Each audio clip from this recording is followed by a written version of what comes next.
Yes, hello and welcome to a special deep dive edition on the Green Light on Premier Racing podcast. It is all about finding out, getting to know people who make the great sport of greyhound racing, in particular here in Victoria tick. And this next special guest, well, he's done it all when it comes to breeding, owning, racing over the last few years. He's housed some of the fastest greyhounds in the country. It's going to be a great deep dive with Mr. Paul Westerveld, who's on the line ready for a bit of a chat. Paulie, welcome along, mate.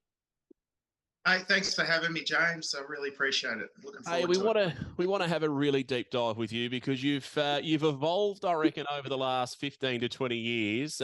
One thing I'm noticing that the guns are evolving too, mate. They're almost popping out of the shirt on the Zoom as we have a bit of a chat.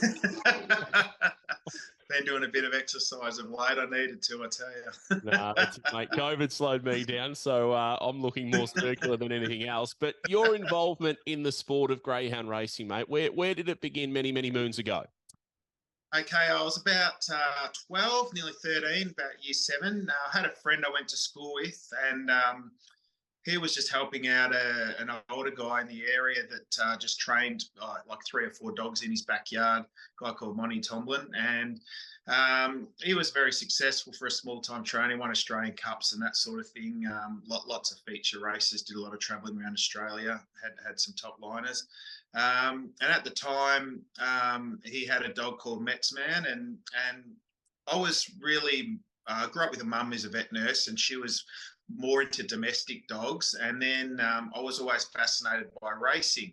So when John started working for this guy, I sort of, my ears pricked up watching all the dogs at the TAB when Dad would go in there or whatever. And I was always fascinated by greyhounds. And I ended up just doing some part-time work. And then I was basically working every day, and I just got hooked. I was absolutely obsessed. I'd be, cutting out everything in the Herald Sun, all the fields and everything like that. And I started studying all pedigrees, and I first eventually got my first dog given to me. I think he was born in about March 90, a dog called Super Mets. He was a handy dog. Lenny Poor ended up training him for most of his career. And I basically, just got hooked. Like I said, I bought my first dog shortly after that. And she was a foundation broodie for my line, a girl called Witching Time.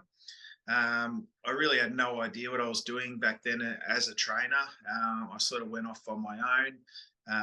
And somehow I fluked to win the Wangaratta Cup in 95. And that was my first feature race. They weren't called group races back then, but I guess it'd be a group 2 if it was now. And that was an amazing effort, I guess, for a young kid. I think I always look back and think how much better she probably would be if someone else had trained her, or if I trained her now with what you know. But that was my initial start into the sport, mate. Yeah, you just mentioned a moment ago, Witching Time. I want to chat about the next line on when it comes to your line, which was the Witch line that we've seen. Obviously, so many stars from that moving forward. But I look back in 1995, you went on to breed a greyhound by the name of Wachita. Now, she'd only won 5 races out of 15. She looked to have ability, but wasn't, a top-line greyhound. You took the punt to continue on that line. I guess, what was the reasoning behind that? And it's proven to be successful many years later, but was there a reason why you sort of continued down that path of that line? Were you looking at creating a foundation to have, I guess, what you sort of had in the next 10, 15 years from that line? Yeah, I did. She went to head honcho Witching Time, and the whole litter won from memory. They were all decent, and Wichita was probably just about the slowest in the litter of the girls. One of her sisters was a really smart bitch, Witch Dance, I think her name was, and she was stronger. But Wichita was only a 400 odd meter dog. And for some reason, she just threw. She went to bearability, and there was only a couple in that litter, and we got Star Witch out of that.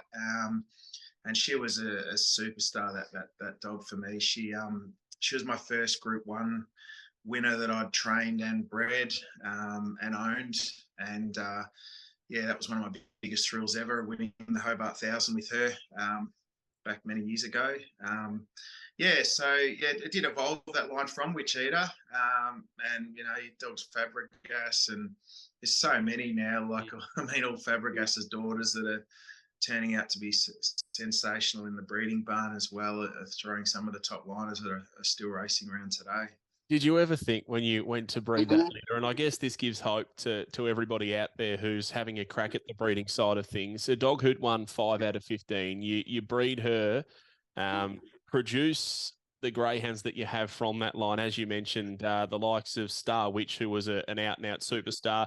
She goes on to then produce to Awesome Assassin, Path to Power, Witch Magic, and as you say, it all traces down now to Fabregas and greyhounds like that. And we know that Fabregas has now had a bright, stud career. So did you ever expect all those years ago, back in the early 90s, that this would be the end result?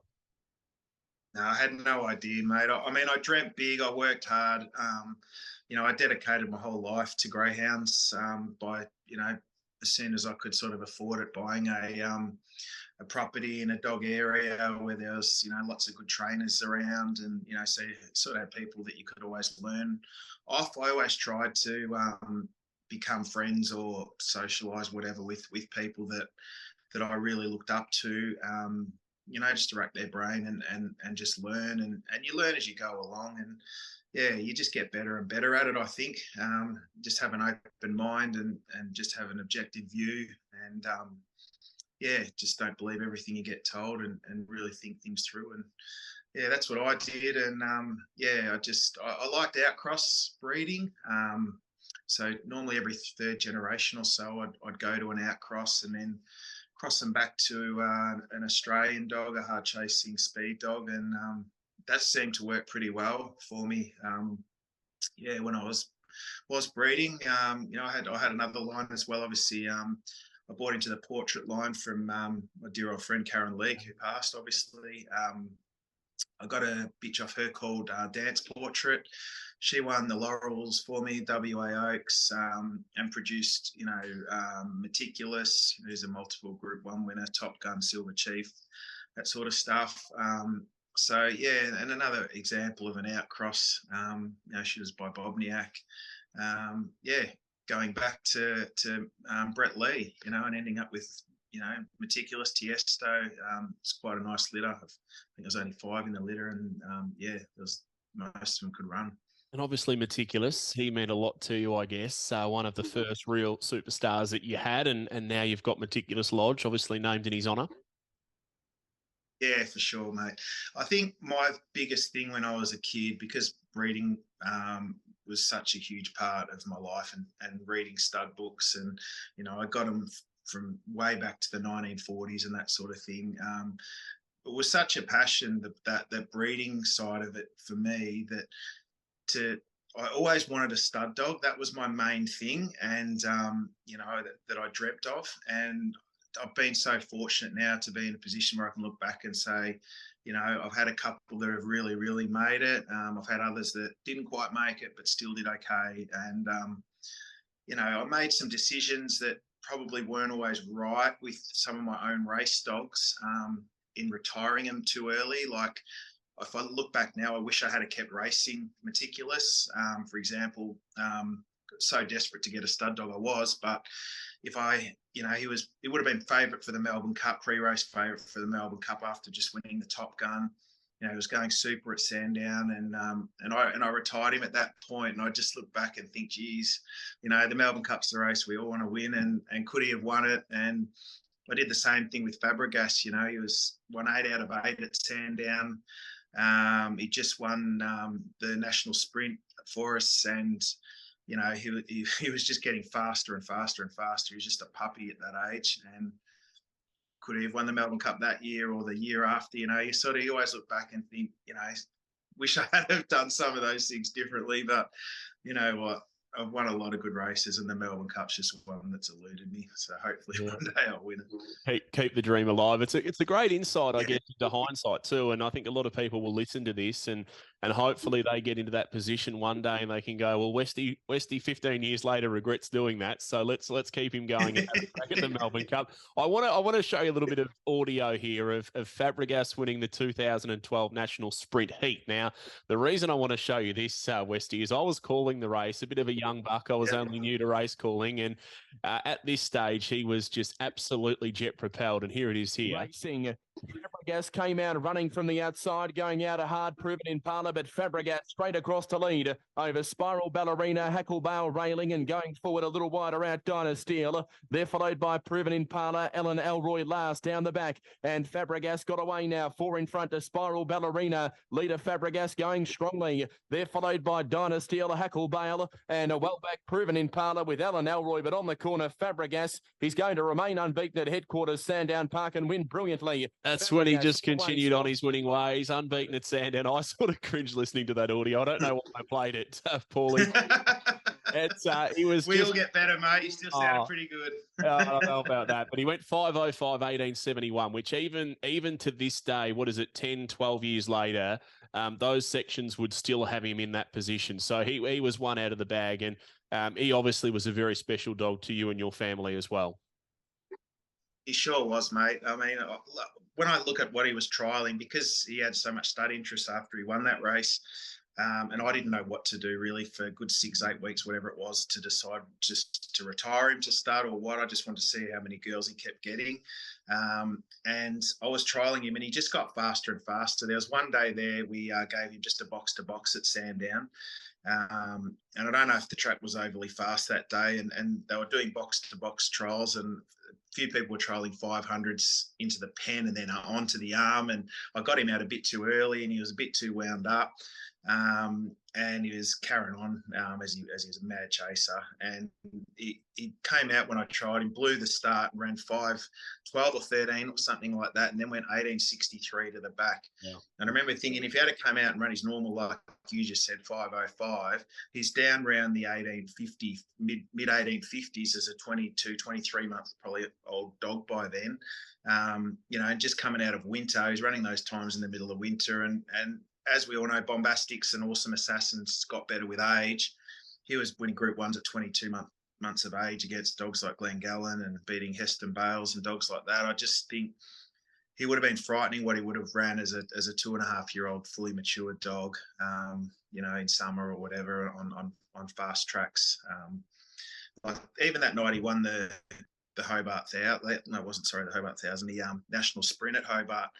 I mean, he ran 25:85 in the worst conditions you could ever race dogs in. Like, it was just rain just pouring into their face. He was still only a few lengths off the track record then as a puppy. So I know even Ted Meadows said he reckons he was the fastest dog he'd ever seen go around Hobart at that point. So how did you do it, mate? Because you obviously had, as you said, a massive passion for the sport and wanting to create these stud dogs, and you worked hard, but you had so much success in a relatively short period of time. Good greyhound after good greyhound, Fabregas, Meticulous, Path to Power. We've mentioned them, as well as the females who then went on to produce. What was the key, do you think, to the success? Was it the way you reared them? Was it the selection of sires? What do you put it down to now in hindsight, looking back, that you think was the most successful thing you did? I don't know, mate, because like I look at some of the breeding decisions I made. Like I bred from a girl called Witch Spell, who was a real 90 who didn't break into. She was about 19 months, and she did break in super fast, but so she should at that age. And I put her to Awesome Assassin, and we got Magic Trance, and he won 3 group races. And that's not I wouldn't have bred from that girl now, you know what I mean? And you just think, but I would never have had a dog like Magic Trance. So I don't know. I did have a great affiliation with Awesome Assassin. There's no doubt my line clicked to him fantastically, better than Brett Lee and other sires like that. But yeah, it's a tricky one, mate. Like, yeah, it's I don't know. I believed in lots of handling with puppies. I think that's the most thing. I think greyhounds, whether they're race dogs, puppies, whatever they are, they're a confidence animal, and they need to feel confident. They need confidence in fields. They need confidence with people, and the more handling and that sort of stuff, you do when they're young, I think plays a big part. I used to have all my dogs reared at Karen Leaks or Kenny Virtues, and before I had my own property. And, I'd be down there every week. I'd walk them over to the trial track to let them watch the lure go around and things like that, put them in the car, take them for a walk down the road, all that sort of stuff. So when they did go to the breakers and things like that, it wasn't all new to them. They'd done it all.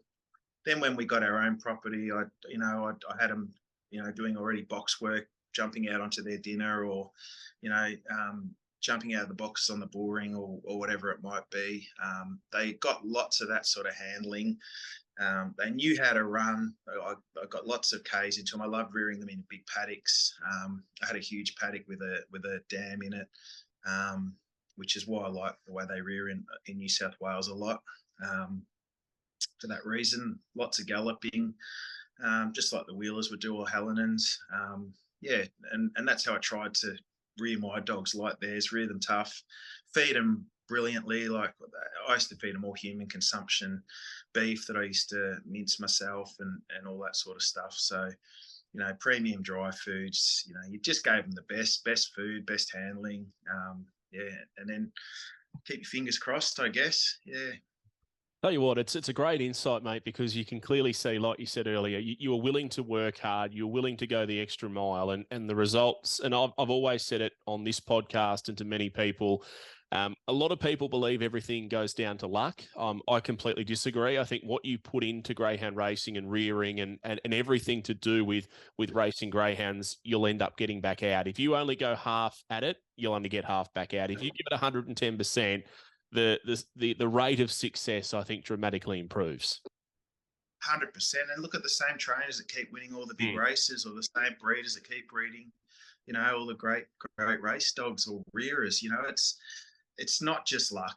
I mean, I might be a tiny bit about it that is luck for sure, but I really think when I was getting all those good dogs one after the other, they weren't from one bitch. They were from lots of different things I was breeding.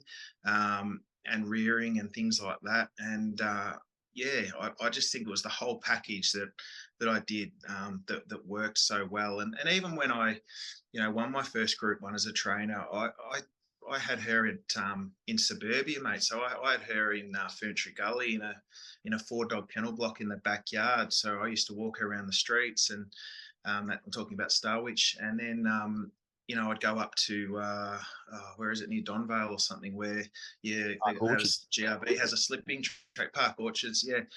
And, I used to double slip her up there every second day and things like that. So, you can do it out of a backyard. There's no doubt. I did it, but it is a lot easier. I found that if you train your dogs on your property, and you can do everything there, the least amount of traveling you do, the better. Like you just go to the races and that's it, or to the vets to get the dog checked. That's good. But I tried to do most of it myself at home, but most of the checking on the race dogs, like Fabregas, I did most of his unless I wasn't sure about something. All the free galloping was done at home.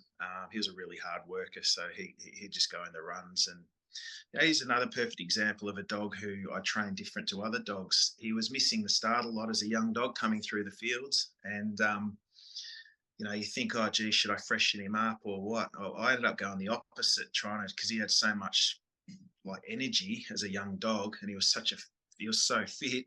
I started working him, put him on the walker in the morning for 15 minutes, working him in the runs for 800 metres, and then working him in the afternoon, let him run 400 metres. And even on race day, I wouldn't change it. And he started boxing beautifully and coming out and doing what he did. So, there's another example of, how you train a dog. You think, what, he's run 1,200 metres that day and gone for a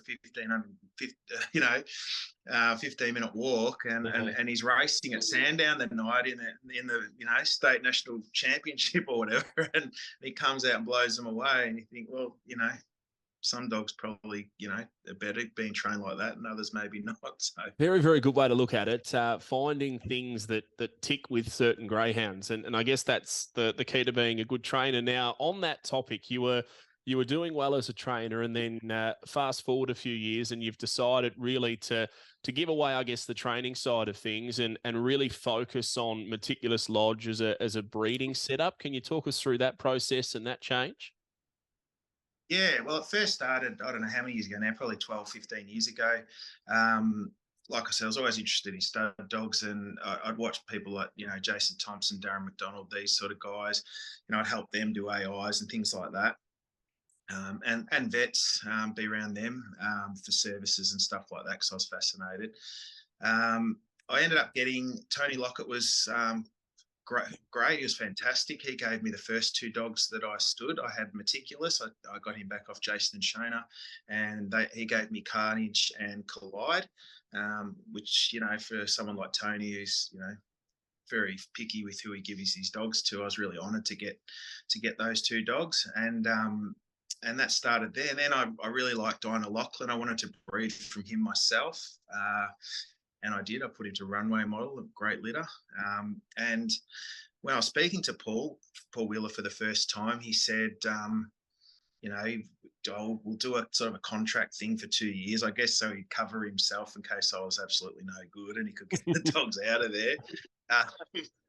And he said, but if you're going to take Dinah Lachlan, you've got to take Fernando Bale as well. And yeah, no problem, Paul. So they came down, and off we went from there. And obviously Fernando Bale was the one that everyone wanted in the end, but Paul had sold him because he just wasn't getting any bitches when we first had him. But yeah, so that's how I started with Paul Wheeler and the Wheeler family, and that's just been the most unbelievable affiliation that we've had.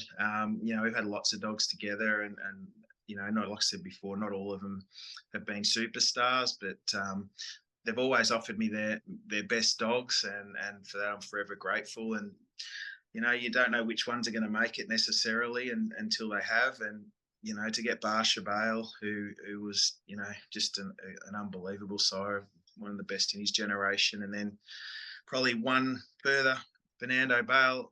A lot of people say he's the best ever. Is he? I don't know, but I mean, to me, he's definitely the best I've seen in my time for the amount of group dogs he produces. It's just second to none. No dogs produce that many feature winners.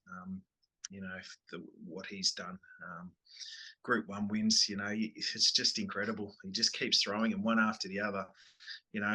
Half the field in these sort of races, 4, 5, 6 dogs in them. It's just crazy. And he just keeps breaking all these records. Like, I think they're up to 130 million. Wow. His offspring now, and the frightening thing is he still hasn't had as many dogs to race as Collision or Barsha Bale or anything like that with racing age. And I've got so many vials put away for a rainy day that he's going to continue to be around the scene for a long, long time yet, mate, I say. And I think the standout thing with Fernando Bale is the fact he was a super perform greyhound as well. Like we talk about Fernando Bale as the best greyhound of all time as a race dog, and then you sit there now a few years later and you sit there and say, well, he's probably the best producer of all time. So he would have to go down in the history books as the most perfect rounded greyhound you could possibly ever have. 100%, mate. And you think, what would he earn now with $1 million chases and races like that going now? Like, he was just unbelievable. To win 8 Group 1s and 11 group races in total. I mean, it's like winning a group race every 4 starts. I mean, what dog does that? It's just ridiculous. So, yeah, and to throw, I mean, at the time, a lot of people thought Dinah Double One might have been the better producer, and people had their ideas and that, but no, just Fernando. It was the one, and his daughters are throwing on now, and his sons, and yeah, he just looks like he's just going to keep reproducing. Paul Wheeler actually did say to me years ago, before he passed, he thought Fernando would be like a Waverley Supreme of broodies, and it looks like he's right. Like his brood bitches are throwing, one after the other. So many good dogs, and not even his best daughters are throwing the best ones. It's looking like it's going to be pretty potent cross in the future. What's he like, Fernando Bale? You've had him at your place for quite some time. What's he like as a dog? We all know what he could do on the racetrack, but what's he like at home? Beautiful. He's just my best mate. Like I just love the dog so much. He follows me around. I just open his kennel up and he just follows me around everywhere I go. And I brush his teeth even like with an electric toothbrush. Twice a week I do that. And no fuss. Cut his nails. No fuss. Brushing. No fuss. Put his rug on. Everything you do with him. He's just no fuss. He just doesn't worry about too much. And the only thing he gets excited for is doing his frozen semen. And even when you compare him to some other dogs, that I collect that are real bulls, he's still, he's still pretty quiet and chilled. You know what I mean? He's excited in his own little way, but his fertility is just second to none. I mean, there's a few tricks I've learned over the years in keeping dogs fertile and that sort of thing. And there is a bit of a bit of skill into keeping a dog's libido and semen good when they're a busy dog and they're getting collected twice a week, every week of the year pretty much. But his semen, like I had it come out today at early 90% progressive motile sperm, which is like there's no other dog. He couldn't be any better than that. It's as good as semen could be, and he's 10 years and 1 month old. It's just incredible. And I film it all. It'd be good if I could show you actually went on a podcast, I'd show you how good it looks. It's just incredible, He is just the perfect specimen, though, isn't he? In every possible way. If we ever had a statue of a greyhound, it's going to be Fernando Bale, isn't it? To represent the sport. 100%. Yeah, 100%, mate. I think, they'll probably do the taxidermy on him and he'll just be in a museum one day like Farlap, I guess. Yeah, for sure. And for you, sitting back now, looking over the last 20, 30 years involved in the sport, you're a young bloke, mate wanted to get involved in the sport. You helped him out.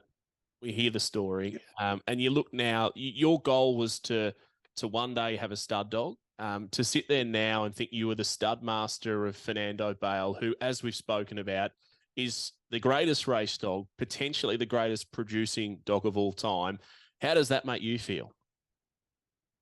Yeah, mate, you just feel amazing. Like you feel like you're just living a dream all the time, when, you get asked to do these things and there's always a presentation when he's won Sire of the Year or, Australian Sire of the Year or Hall of Fame. And it's just so ongoing. And to know that you're the person that's sort of responsible for, I've done most of the semen throughout his career and obviously done all the, I collect him every time and, just look after him. Obviously my wife helps me out heaps and my mum and dad too, if we go on a holiday. So, they're amazing. But yeah, it's just, I don't know, mate. It's just, if I could have dreamt when I was a kid, what would I want to be or what would I want to achieve in dogs, it was always to get a stud dog. Now, to get a stud dog that's not only made it, but one of the best of all time, mate, I could die a happy man knowing, if I never got another top stud dog again, to know that I had Fernando in my kennel for, it's already been 7 years nearly. Yeah, it's amazing. You mentioned a couple of tricks to keep these sires going effectively. Is it feeding? Is it without giving too much away? Like, is it just keeping them busy? Or I guess we look at it as in training greyhounds have their routines that they go through, and we probably don't think as a trainer too much about, well, once they finish racing and they become a stud dog, they're probably still regimented to some extent. Yeah, 100%. Yeah, look, I mean, there's obviously secrets I keep to myself, but there's, basic things like, just fitness, keeping the dogs fit. Fernando goes for a walk twice a day. He's out in the paddock 4 times a day. He's always active. I have him out laying out on his sunbed on a nice day. Feeding fantastic. Obviously, certain supplements that work well for fertility and, keeping them excited and loving what they do and giving them lots of praise, giving them treats when they've done the right thing, after a collection. All that sort of stuff helps, And then they've got to have obviously the libido too, which you've got to, that's the big thing you've got to keep going, because some dogs do get bored. You know, twice a week's too much for them and things like that. So you've got to know how to keep that going with a busy dog, because otherwise if you don't meet the quota, or you can't meet the demand of the sire, obviously, you know, it's costly for you and the owners, and the dog's career is not going to be as great as what it would have been. But then you've also got to have semen put aside for a rainy day, for when the time comes that the dog might pass, or, you know, he's infertile. You know, and a lot of people have been caught out over the years, you know, not having semen put away from their you know, champion stud dogs. And, you know, I think we've got about 500 odd vials put away, you know, for when that happens with Fernando. So, you know, it's pretty amazing that, you know, he's made it as many girls as he has, and then, you know, we've still got that many left behind us for when he does pass.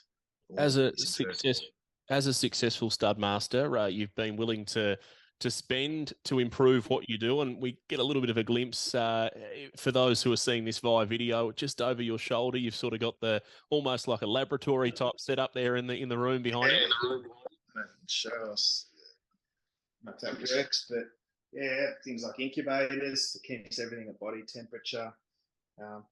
That's a nuclear counter I got from Denmark. It's the gold standard in counting semen. It's amazing. And you just have warm stages and centrifuges and all the micro pipettes, which are over there, that measure the sperm when you're testing it. This is a fantastic bit of technology, this machine here. It's that's what prints up actually from the nuclear counter. So it's so precise in what it gives you. And this is the AndroVision, which is called CASA, Computer Assisted Semen Analysis. So they're all the things it does. And, you know, it's not just my eye that is analysing it. So we've got all labelling machines, lots of microscopes, progesterone machines, etc. Yeah, so with those sorts of machines, it's not just my eye that's you know, doing the analysis on it, which can be subjective. Obviously, you know, every person, vet or whoever's handling the semen, when you've got a computer doing it, you can't sort of argue with it. It's as long as you prepare it properly and you know what you're doing.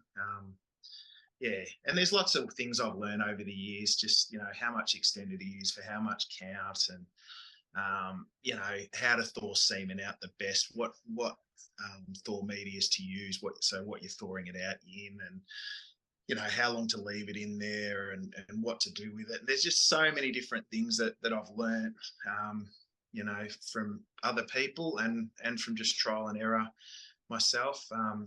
Like I said, the same with training. I always love to learn, and, you know, there's a fertility specialist in New South Wales who works at a university, who I ring if I'm not sure about things, and a professor I ring, and they have nothing to do with greyhounds at all, nothing, but they are mammalian fertility specialists. And you know, I just, you know, probe them about questions and every little thing. And, you know, she just told me something about 6 months ago that was something I'd never ever thought of before. And I think it's made a difference, you know, to the semen I'm freezing, you know, now. I really do. I think, you know, it's just these little tricks that you learn off people that have been doing it a long time, or are, you know, a lot more intelligent than I am.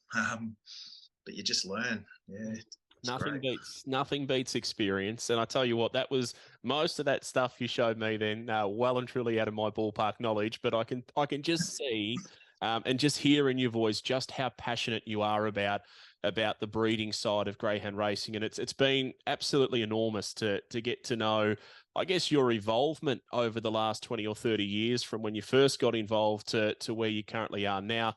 Probably the last question I have for you, Paul, is have you seen any attributes in a greyhound, whether it be a stud dog like a Fernando Bale, a Barship Bale, or right back to the broodies that you had early on in your career in greyhound racing, that you've said, this is an attribute that seems to sort of go through and be shown on all of the superstar greyhounds that you've been involved in? Maybe a bit of arrogance. maybe a lot of the top dogs. And I can tell you right now, the good dogs, they don't back down. They have that inner confidence and strength that if a dog ever tests them, they're not going to back down. And I think that they show that in fields. You know, you can get fairies too, I guess, that act tough, that aren't tough on a racetrack. But the ones that are really serious, I think that you just know that, yeah, there's something special about them. They've got it, you know. They've got that arrogance about them, and I don't think, they'd let any dog push them around. Hey, 30 years in the sport, mate. What's the next 30 years hold for Paul Westerveld? I've thought lately about getting a couple of pups again, and because I've got right out of that since my kids are only young, and I just wanted to do all the stuff with them. And I give so much respect to trainers that do all the hard yards, because seriously, those driving hours that they do and that commitment is massive. And I know what it was like. I did it myself for a long time. And I just wanted to sit back, do stud dogs. And at the moment, I still want to do that. I don't know if my kids are going to follow me in this lifestyle. They definitely, my daughter's mad about dogs, but whether she'll do what I do or not is another thing. But I would have loved to have her to take over from me. So I'd probably just hopefully get another top stud dog again. If someone awesome out there offered me one that I thought was really commercial, I'd go again. And I just like collecting dogs for people now too, just to help them out. So, just doing freezers, and I do a bit of AI work for people with domestics, greyhounds, and all that sort of stuff. So I really like doing that for people, because it is a passion, mate. And you can hear it in my voice, probably, like you said, but it's just something I just love, and I just love learning, and I just love evolving, and it really is my passion. So if I can continue to help people out, and which I love doing too, with other people with their stud dogs, giving them some help or advice from experience, it certainly gives me something too. An amazing insight, Paul. It's been, I think, inspirational in many ways, not just for those who are looking at one day becoming a stud master, but even just the way you've sort of shown how you've pushed yourself and been willing to work hard. And as I said plenty of times on this podcast, that the hard work pays off in the long run. So firstly, mate, thanks so much for coming on, having a bit of a deep dive into your involvement in the sport of greyhound racing. And secondly, just keep doing what you're doing. Good luck. And if you do take on a couple of pups, good luck with them and get that Melbourne Cup. I'd love to, mate. That's the one thing I've got to do. And that's it for the deep dive with Paul Westerveld. Great insight looking back over the last 25 years of a man who has spent so much time giving everything to greyhound racing and had some wonderful success over that quarter of a century as well. I don't reckon it's the last time we've seen his name in a form guide as a trainer as well. That wraps up this deep dive. Don't forget, if gambling's becoming a problem for you, you can call Gamblers Help 1-800-858-858 or visit gamblinghelponline.org.au for free online confidential support. Until next time, punters, safe travelling and happy punting.